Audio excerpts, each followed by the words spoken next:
সকাল 6টা থেকে 7:30 পর্যন্ত মর্নিং সাধনা, 7:30 থেকে 9টা ব্রেকফাস্ট, 9টা থেকে 12:30 সেবা, আর 12টা থেকে 1টা হচ্ছে আফটারনুন মেডিটেশন, 1টা থেকে 2টো হচ্ছে লাঞ্চ, 2টো থেকে 6টা সেবা, 6:30 থেকে 8টা সৎসাং, 8টা থেকে 9টা ডিনার। এখানে যে যে জিনিসগুলো আছে মোটামুটি একটু বলার চেষ্টা করছি। বিশালাক্ষী মন্তাপ, সিসি school of yoga, Guru Paduka Vanam, Dhyan Mandir, Dhyan Mandir, Madhurya, Vasava garden, art of living campus, Veda বিজ্ঞানা মহাবৈদ্যপীঠা। যেখানে খুশি বসে পড়তে মেডিটেট করতে পারো, যেখানে খুশি বসে আবার পরে বলছি, ঘুরতেও পারো। হ্যালো বন্ধুরা, তোমরা সবাই কেমন আছো? পুজোর পরে নিশ্চয়ই সবাই খুব পুজো ভালো কাটালে। চলো আজকে আমরা যাচ্ছি শ্রী শ্রী রবিশঙ্কর ওনার আশ্রমে, এটা ব্যাঙ্গালোরে। ওয়ে টু এটা হচ্ছে art of living international Bangalore. ব্যাঙ্গালোরের এই আশ্রমটাই হচ্ছে সবচেয়ে বড়, এশিয়ার মধ্যে বিগেস্ট আশ্রম। এখানে অনেক কিছু দেখার আছে, বিশাল বড়। তো আমরা সার্জাপুর থেকে একটা গাড়ি ভাড়া করেছি, মানে উবের ভাড়া করেছি, প্রায় 35 কিলোমিটার ডিস্টেন্স। এখানটা দাঁড়াও। প্ল্যানিং ছিল 1টা-1:30টায় বেরোবো লাঞ্চ করে, কিন্তু একটু দেরি হয়ে গেছে। তো ওখানে ভেতরে একটা বাসে করে সমস্ত জায়গায় নিয়ে যায়, সেটা আমরা অ্যাভেল করতে পারিনি যেহেতু আমরা লেট করে ফেলেছিলাম। বিশালাক্ষী, তবে এখানে কোনো এন্ট্রি ফি নেই, শাটল সার্ভিস আছে ফর সিনিয়র সিটিজেন। সিঁড়ি দিয়ে যাওয়া যাবে না? অনেকগুলো জিনিস আছে এখানে দেখার, সব জায়গাগুলোর নামগুলো আমার এখন মনে নেই। একটা শিব টেম্পল আছে, সেই শিব টেম্পলটাও আমরা দেখেছি, একটু পরে দেখাচ্ছি। এছাড়া মূল যে মন্দিরটা যেখানে সাধনা হয় সেই দিকে আমরা এগোচ্ছি। এছাড়াও এখানে আছে গোশালা, শ্রী গৌরী, তারপরে গুরুকুল, শ্রী গৌরী, তারপরে আয়ুর্বেদিক চিকিৎসার জন্য ওই নারী শোধন নাকি নারী চিকিৎসা, মানে নারী ধরে চিকিৎসা করতে পারে, আয়ুর্বেদিক ডাক্তার বসে, এখানে ওষুধের ব্যবস্থা আছে।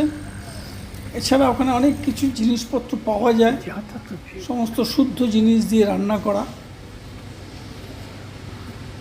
ওদের ওখানে একটা কাফে আছে, সেই কাফেতে বসে আমরা সিঙ্গাড়া চাও খেলাম। আর চারদিকটাতে পাহাড় দেখা যাচ্ছে, ছোট ছোট পাহাড়, হরিয়ালি, পেড় পৌধে ভর্তি, মানে গাছপালা ভর্তি আছে, খুব সুন্দর।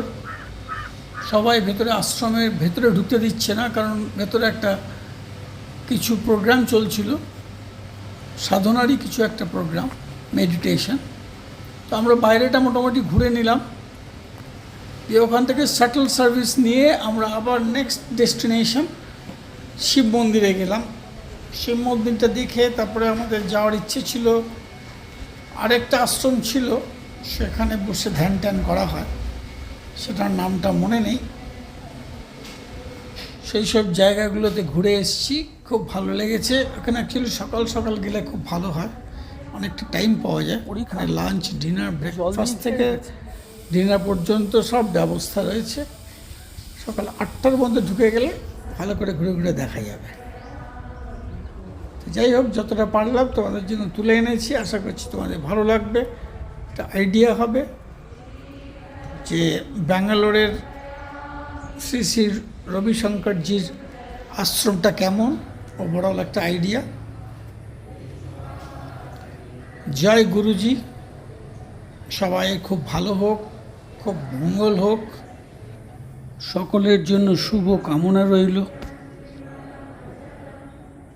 এখানটায় আমরা প্রায় 8টা পর্যন্ত ছিলাম, একটা ওখানে কালচারাল ফাংশনও হচ্ছিল। এই বিশালাক্ষী টেম্পল হয়ে গেল। সেই ফাংশনটা হচ্ছে অন্নপূর্ণা ডাইনিং হল, ভারতবর্ষের যত পঞ্চকর্মা নারী শক্তি সেন্টার, ছিল, ব্রিটিশ আমরা যারা ফাইট করেছিল তাদের নিয়ে একটা নাটক হচ্ছিল, সেটা আমরা শেষের দিকে পৌঁছেছিলাম। এখানে একটা স্কুল অফ যোগা আছে, সিসি স্কুল অফ যোগা। এখান থেকে বিদেশিরা এসে যোগা ট্রেনিং নেয়, 21 দিনের একটা ট্রেনিং প্রোগ্রাম হয়। তারপরে ওরা একটা সার্টিফিকেট দেয়, ওটা ইন্টারন্যাশনালি অ্যাকসেপ্টেড। ওই যোগা শিখে নিয়ে ওরা ইউরোপ বা ওয়েস্টার্ন কান্ট্রিতে গিয়ে ওরা ট্রেনিং দেয়। এবার আমরা যাচ্ছি ইয়ের দিকে, শিব মন্দিরের দিকটাতে। ওখানে অনেক লোক ধ্যান করছে, যোগা করছে। যোগা নয়, যোগা স্কুলের পাশ দিয়ে আমরা যাচ্ছিলাম, সেখানে দেখলাম অনেক বিদেশিরা এসে সব ট্রেনিং করছে। এই যে ঘেরা জায়গাটা আছে, এটা হচ্ছে মেডিটেশনের জায়গা। ওখানেই শিব মন্দির আছে, শিবের মাথায় জল দিলাম। এখানে কি কি আছে সেটা স্ক্রিনে দুটো স্টেজে দিয়ে দিলাম, দেখে নিও। একটু তুলে এনেছি তোমাদের জন্য, কেমন লাগছে তোমরা কমেন্টে জানিও, লাইক করো, শেয়ার করো। আবার নতুন কোনো ভিডিওতে তোমাদের সাথে দেখা হবে। শেষ পর্যন্ত দেখতে থাকো, আশা করছি খুব ভালো লাগবে। আবার নতুন কোনো ভিডিওতে তোমাদের সাথে দেখা হবে। দেখো চারদিকের হরিয়ালিটা লক্ষ্য করো, কি সুন্দর গাছপালা লাগানো, পরিবেশটা খুবই ভালো। এখানে সকলে এসে বসে ওই ধ্যান করতে পারবে।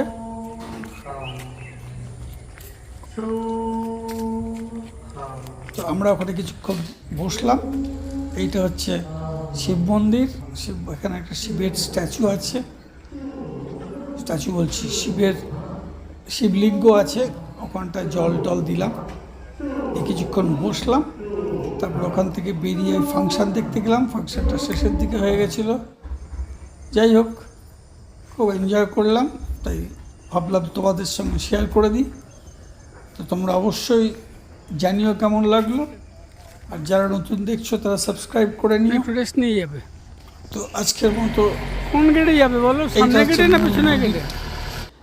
আজকের মতো এখানেই, এই যে এইখানটাতে ফাংশনটা হচ্ছিল, এটা আমরা একটু লেট করেছি। শেষের দিকে যখন শেষ হয়ে আসছে তখন আমরা যাচ্ছি। এখানে কিছুক্ষণ শেষটা দেখলাম যে কত ইন্ডিয়ান মহিলারা কত বিনয়ী ছিল, ধর্মকারী ছিল।